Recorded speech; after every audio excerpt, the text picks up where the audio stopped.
ನಮಸ್ಕಾರ. Master of astrology YouTube ಚಾನಲ್ಗೆ ಸುಸ್ವಾಗತ. ನಾನು ನಿಮ್ಮ ಪಂಡಿತ್ ಉಮೇಶ್ ಪವನ್. ಈ ಒಂದು ಸಂಚಿಕೆಯಲ್ಲಿ ಜಾತಕದ ಮಿಲನ ಇದರ ಬಗ್ಗೆ ನೋಡೋಣ. ಉದಾಹರಣೆಯಾಗಿ ವರನ ಜಾತಕ ಮತ್ತು ವಧುವಿನ ಜಾತಕವನ್ನು ಹಾಕ್ತಾ ಇದ್ದೇನೆ. ಇದನ್ನು ಉದಾಹರಣೆಯಾಗಿ ತಗೊಂಡಿದ್ದೇನೆ. ಇದರಲ್ಲಿ 36 ಪಾಯಿಂಟ್ಗೆ 20ವರೆ ಬಂದಿದೆ. ಈ ಪಾಯಿಂಟ್ಸ್ ಅನ್ನೋದು ಮದುವೆ ಜೀವನಕ್ಕೆ ಮುಖ್ಯನಾ? ಈ ಪಾಯಿಂಟ್ಸ್ ಮೇಲೆ ನಾವು ಜಾತಕ ಮಿಲನ ಮಾಡುವುದು ಸರಿನಾ? ಇದ್ರ ಬಗ್ಗೆ ನೋಡ್ತಾ ಹೋಗೋಣ. ಮೊದಲನೇದಾಗಿ ಇಲ್ಲಿ ಗುಣ ಅಂತ ಬಂದಾಗ ಮೊದಲನೇದಾಗಿ ವರ್ಣ ಅಂತ ನೋಡ್ತೀವಿ. ವರ್ಣ ಅಂತಂದರೆ ನಿಮಗೆ ಬ್ರಾಹ್ಮಣ, ಕ್ಷತ್ರಿಯ, ವೈಶ್ಯ, ಶೂದ್ರ ಅಂತ ಬರುತ್ತೆ. ಮತ್ತು ವಶ್ಯ ಅಂತ ಬರುತ್ತೆ, ತಾರಾಬಲ ಅಂತ ಬರುತ್ತೆ, ಮತ್ತು ಯೋನಿಕೂಟ ಅಂತ ಬರುತ್ತೆ, ಮೈತ್ರಿಕೂಟ ಅಂತ ಬರುತ್ತೆ, ಗಣಕೂಟ ಅಂತ ಬರುತ್ತೆ, ಬಕುಟ ಅಂತ ಬರುತ್ತೆ, ಮತ್ತು ನಾಡಿ ಅಂತ ಬರುತ್ತೆ. ಇಲ್ಲಿ ನಾಡಿ ಅಂತಂದರೆ ಆದಿನಾಡಿ ಅಂತ ಬರುತ್ತೆ, ಅಂತ್ಯನಾಡಿ ಅಂತ ಬರುತ್ತೆ, ಮಧ್ಯನಾಡಿ ಅಂತ ಬರುತ್ತೆ. ಈ ನಾಡಿ ಅನ್ನುವಂಥದ್ದು ಆ ವ್ಯಕ್ತಿಗೆ ವಾತ ನಾಡಿ ಇದೆಯಾ, ಪಿತ್ತ ನಾಡಿ ಇದೆಯಾ, ಅಥವಾ ಕಫ ನಾಡಿ ಇದೆಯಾ ಅಂತ ಅರ್ಥ. ವಾತ, ಪಿತ್ತ, ಕಫ, ಆ ವ್ಯಕ್ತಿಯ ದೇಹದ ಗುಣ ಹೇಗಿದೆ ಅದನ್ನು ನಾವು ನಾಡಿ ಅಂತ ಕರಿತೀವಿ. ಈ ಒಂದು ವರ್ಗೀಕರಣದಲ್ಲಿ ಕೇವಲ ನಕ್ಷತ್ರದ ಮೇಲೆ ಮಾತ್ರನೇ ಮಾಡಿದ್ದಾರೆ. ಈ ನಾಡಿ ಪರೀಕ್ಷೆಯನ್ನು ನಾವು ಆ ವ್ಯಕ್ತಿಯ ನೇಚರ್ ಮೇಲೆ ನಾವು ಡಿಸೈಡ್ ಮಾಡಬೇಕೆ ಹೊರತು ನಕ್ಷತ್ರದ ಮೇಲೆ ಅಲ್ಲ. ಎರಡನೇದಾಗಿ ಇಲ್ಲಿ ಗಣ ಅಂತ ಬರುತ್ತೆ. ಗಣಕೂಟ ಅಂತಂದರೆ ಇಲ್ಲಿ ರಾಕ್ಷಸ ಗಣ, ದೇವಗಣ, ಮನುಷ್ಯಗಣ ಅಂತ ಹೇಳ್ತಾರೆ. ಈ 27 ನಕ್ಷತ್ರವನ್ನು 3 ಭಾಗ ಮಾಡ್ತಾರೆ. ಸೊ 9 ನಕ್ಷತ್ರಗಳು ಒಂದು ಗಣಕ್ಕೆ ಸೇರಿದರೆ ಇನ್ನು 9 ನಕ್ಷತ್ರಗಳು ಇನ್ನೊಂದು ದೇವಗಣಕ್ಕೆ ಸೇರುತ್ತೆ. ಇನ್ನು ಉಳಿದದ್ದು ಮನುಷ್ಯಗಣ. ಈ ರೀತಿ ದೇವಗಣ, ರಾಕ್ಷಸಗಣ, ಮನುಷ್ಯಗಣ ಅಂತ ಮಾಡ್ತಾರೆ. ಈ ಒಂದು ಗಣಕೂಟಗಳಲ್ಲಿ ಯಾವ ಒಂದು ಗಣ ಬರುತ್ತೋ ಅದನ್ನು ಅವರು ಮ್ಯಾಚ್ ಮಾಡ್ತಾ ಹೋಗ್ತಾರೆ. ಅಲ್ಲಿ ನಿಮಗೆ ಮ್ಯಾಚಿಂಗ್ ಆಗುವಂಥದ್ದು ಬಂತು ಅಂದರೆ ಫುಲ್ ಮಾರ್ಕ್ಸ್ ಬರುತ್ತೆ, ಇಲ್ಲಾಂದರೆ ಮಾರ್ಕ್ಸ್ ಕಟ್ ಆಗುತ್ತೆ. ಸೊ ಇದು ಬಂದು ಕೇವಲ ನಕ್ಷತ್ರವನ್ನು ಮಾತ್ರವೇ ಪರಿಗಣಿಸ್ತಾ ಇರೋದರಿಂದ ಖಂಡಿತವಾಗಿ ಇದು ಮದುವೆ ಜೀವನಕ್ಕೆ ಸಪೋರ್ಟ್ ಮಾಡೋದಿಲ್ಲ. ಮ್ಯಾಚಿಂಗ್ ಅಂದರೆ ಹೇಗಿರಬೇಕು ಅಂತಂದರೆ ಹುಡುಗನ ಜಾತಕದಲ್ಲಿ ನಡೀತಾ ಇರುವಂಥ ದಶಾಭುಕ್ತಿ ಬಹಳನೇ ಪ್ರಮುಖವಾಗುತ್ತೆ. ಈ ಗುಣಮಿಲನ ಅನ್ನುವಂಥ ಈ ಒಂದು ಕಾನ್ಸೆಪ್ಟ್ ಬಂದು ನಕ್ಷತ್ರದ ವರ್ಗೀಕರಣ ಮಾತ್ರನೇ. ಇದರಲ್ಲಿ ನಿಮಗೆ ಲಾಜಿಕಲ್ ಆಗಿ ರಿಸಲ್ಟ್ ಬರೋದಿಲ್ಲ. ಎಲ್ಲಿ ನೋಡಬೇಕು ಅಂತಂದರೆ ನಿಮಗೆ ನಡೀತಾ ಇರುವಂಥ ಒಂದು ಟೈಮ್ ಯಾವುದೋ ಒಂದು ನೀವು ಒಂದು ಡೇಟಲ್ಲಿ ಹುಟ್ಟಿರ್ತೀರ ಅಂತಂದರೆ ಸೊ ಅದ್ರ ಪ್ರಕಾರ ನಿಮಗೆ ನಡೀತಾ ಇರುವಂಥ ದಶಾಭಕ್ತಿ ಮೇಲೆ ನಾವು ನಿಮ್ಮ ಒಂದು ಜಾತಕವನ್ನು ನೋಡಬೇಕು. ಉದಾಹರಣೆಗೆ ಒಂದು ಜಾತಕ ಕುಂಡಲಿಯನ್ನು ಹಾಕ್ತಾ ಇದ್ದಾನೆ. ಇಲ್ಲಿ ನೋಡಿ, ಇಬ್ಬರಿಗೆ ಯಾವ ಲಗ್ನ ಇದೆ? ತುಲಾ ಲಗ್ನ ಇದೆ. ತುಲಾ ಲಗ್ನದಲ್ಲಿ ಚಂದ್ರ ಬಂದು ವೃಷಭದಲ್ಲಿದೆ. ಓಕೆ, ನೋಡಿ, ಚಂದ್ರ ವೃಷಭದಲ್ಲಿದೆ ಅಂತಂದರೆ ಚಂದ್ರ ಇರುವಂಥ ನಕ್ಷತ್ರ ನೋಡಬೇಕು, ಇಂಪಾರ್ಟೆಂಟು. ಇಲ್ಲಿ ನೋಡ್ಬೋದು, ಚಂದ್ರ ಇಲ್ಲಿ ವೃಷಭದಲ್ಲಿ ರೋಹಿಣಿ ನಕ್ಷತ್ರದಲ್ಲಿದೆ. ನಿಮ್ಗೆ ಕ್ಲಿಯರಾಗಿ ಇಲ್ಲಿ ಕಾಣಿಸ್ತಾ ಇದೆ ಅನ್ಕೊತೀನಿ. ರೋಹಿಣಿ ನಕ್ಷತ್ರ ವೃಷಭದಲ್ಲಿದೆ. ಸೊ ವೃಷಭದಲ್ಲಿ ರೋಹಿಣಿ ನಕ್ಷತ್ರದಲ್ಲಿ ಇರೋದ್ರಿಂದ ಇವ್ರಿಗೆ ನಡೀತಾ ಇರುವಂಥ ದಶ ಯಾವುದಿರುತ್ತೆ ಅಂತಂದರೆ ಚಂದ್ರ ದಶನೇ ಇರುತ್ತೆ. ಇಲ್ಲಿ ನೋಡ್ಬೋದು, ಚಂದ್ರ.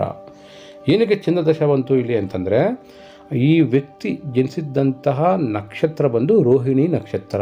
ರೋಹಿಣಿ ಅಂತಂದರೆ ಆ ಒಂದು ನಕ್ಷತ್ರದ ಆಧಿಪತ್ಯ ಬರೋದು ಚಂದ್ರಗ್ರಹಕ್ಕೆ. ಸೊ ಈ ನಕ್ಷತ್ರವನ್ನು ನಾವು ಮುಖ್ಯವಾಗಿ ಯಾವುದಕ್ಕೆ ಪರಿಗಣಿಸ್ತೀವಿ ಅಂತಂದರೆ ಈ ಒಂದು ದಶಾಭುಕ್ತಿ ಲೆಕ್ಕಾಚಾರಕ್ಕೆ ಮಾತ್ರನೇ. ನಕ್ಷತ್ರದ ಪರಿಗಣನೆ ಈ ಒಂದು ದಶಾ ಲೆಕ್ಕಾಚಾರ, ಅದು ಚಂದ್ರ ಸ್ಥಿತನಾಗಿರುವ ನಕ್ಷತ್ರದ ಮೇಲೆ ಮಾತ್ರನೇ.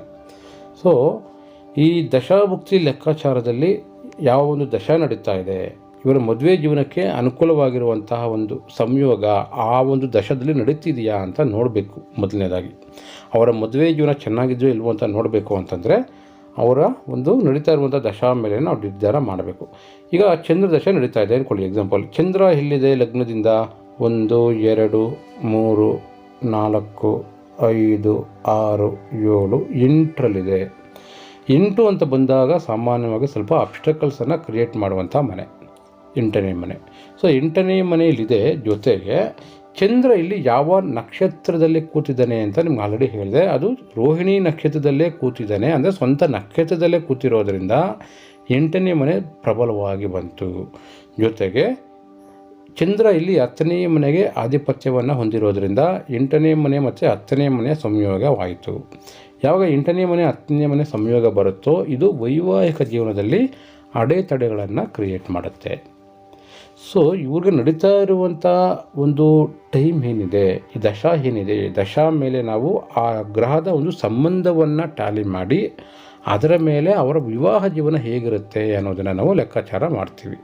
ಹಾಗಾಗಿ ವಧು ವರ ಇಬ್ಬರಿಗೂ ನಡೀತಾ ಇರುವಂತಹ ದಶಾಭುಕ್ತಿಯ ಲೆಕ್ಕಾಚಾರಕ್ಕೆ ಅನುಗುಣವಾಗಿ ಅವರ ಜಾತಕದಲ್ಲಿನ ಸಂಯೋಗವನ್ನು ಪರಿಶೀಲನೆ ಮಾಡಿ ಅದರ ಮೇಲೆ ನಾವು ಮ್ಯಾಚಿಂಗನ್ನು ಮಾಡಬೇಕಾಗುತ್ತೆ.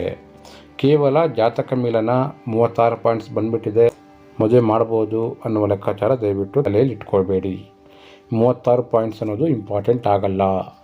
ಇದು ಬಂದು ನಮಗೆ ಕೇವಲ ನಕ್ಷತ್ರದ ವರ್ಗೀಕರಣದ ಮೇಲೆ ಮಾತ್ರ ಮಾಡ್ತಾರೆ ಹೊರತು ಅವರ ಜಾತಕವನ್ನು ಪರಿಶೀಲನೆ ಮಾಡುವುದಿಲ್ಲ. ಜಾತಕ ಅನ್ನೋದು ಇಂಪಾರ್ಟೆಂಟ್ ಆಗುತ್ತೆ. ರಾಕ್ಷಸಗಣ, ದೇವಗಣ, ಮನುಷ್ಯಗಣ ಮತ್ತು ಆದಿನಾಡಿ, ಅಂತ್ಯನಾಡಿ ಮತ್ತು ಪ್ರಾಣಿ ಬಂದ್ಬಿಡುತ್ತೆ. ಇದು ಹಾವು, ಮುಂಗ್ಸಿ ಆ ಥರ ಬಂದ್ಬಿಡುತ್ತೆ. ಸೊ ಖಂಡಿತ ಆ ಕಾನ್ಸೆಪ್ಟು ಅಸ್ಟ್ರಾಲಜಿನಲ್ಲಿ ಇಲ್ಲ. ಮೂಲ ಗ್ರಂಥಗಳಲ್ಲಿ ಈ ಒಂದು ಕಾನ್ಸೆಪ್ಟ್ ಜ್ಯೋತಿಷ್ಯದಲ್ಲಿ ಬರುವುದಿಲ್ಲ. ಮದುವೆ ಹೊಂದಾಣಿಕೆ ಮಾಡಬೇಕು ಅಂತಂದರೆ ಮುಖ್ಯವಾಗಿ ವಧು ಮತ್ತು ವರರ ಲಗ್ನ, ಚಂದ್ರ, ಗುರು, ಶುಕ್ರ, ಮಂಗಳ ಇಷ್ಟು ಗ್ರಹಗಳ ಷಷ್ಟಾಷ್ಟಕ ಮತ್ತು ದ್ವಿದ್ವಾದಶ ಬರದೇ ಇರುವಂತೆ ನಾವು ಹೊಂದಾಣಿಕೆಯನ್ನು ಮಾಡಿ ನಂತರ ದಶಾಭುಕ್ತಿಯಲ್ಲಿ ಸೂಚನೆ ಮಾಡುವಂತಹ ಸಂಯೋಗದ ಮೇಲೆ ನಾವು ಮ್ಯಾಚಿಂಗ್ ಮಾಡಬೇಕೆ ಹೊರತು ಕೇವಲ ಗುಣಮಿಲನದಿಂದ ನಾವು ಪಾಯಿಂಟ್ಸ್ ಮೇಲೆ ಲೆಕ್ಕಾಚಾರ ಮಾಡಿ ಜಾತಕವನ್ನು ಹೊಂದಾಣಿಕೆ ಮಾಡೋದು ಮತ್ತು ಬಂದಿರುವಂಥ ಉತ್ತಮ ಅವಕಾಶಗಳನ್ನು ಕಳೆದುಕೊಳ್ಳೋದು ಇವೆಲ್ಲ ಕೂಡ ಈ ನಡುವೆ ಕೇವಲ ಪಾಯಿಂಟ್ಸ್ ಮೇಲೇ ಮಾಡ್ತಿದ್ದಾರೆ. ದೈವ ಕೊಟ್ಟಿರುವಂತಹ ಅವಕಾಶಗಳನ್ನು, ಕರ್ಮಾನುಸಾರ ಬರುವಂತಹ ಉತ್ತಮ ಅವಕಾಶಗಳನ್ನು ಕೇವಲ ಈ ಪಾಯಿಂಟ್ಸ್ ಮಿಸ್ಮ್ಯಾಚಿಂದ ಕಳೆದುಕೊಳ್ಳಬೇಡಿ. ದಶಾಭುಕ್ತಿ ಮತ್ತು ಷಷ್ಟಾಷ್ಟಕ, ದ್ವಿದ್ವಾದಶ ಇವಿಷ್ಟನ್ನು ಪರಿಗಣನೆ ಮಾಡಿ ಮದುವೆ ವಿಚಾರವನ್ನು ನೋಡಬೇಕು. ಸೊ ಇವಿಷ್ಟು ಸದ್ಯದ ವಿಚಾರ. ಮುಂದಿನ ಸಂಚಿಕೆಯಲ್ಲಿ ಇನ್ನಷ್ಟು ವಿವರದೊಂದಿಗೆ ಸಿಗುತ್ತೇನೆ. ಎಲ್ಲರಿಗೂ ಒಳ್ಳೆಯದಾಗಲಿ. ನಮಸ್ಕಾರ.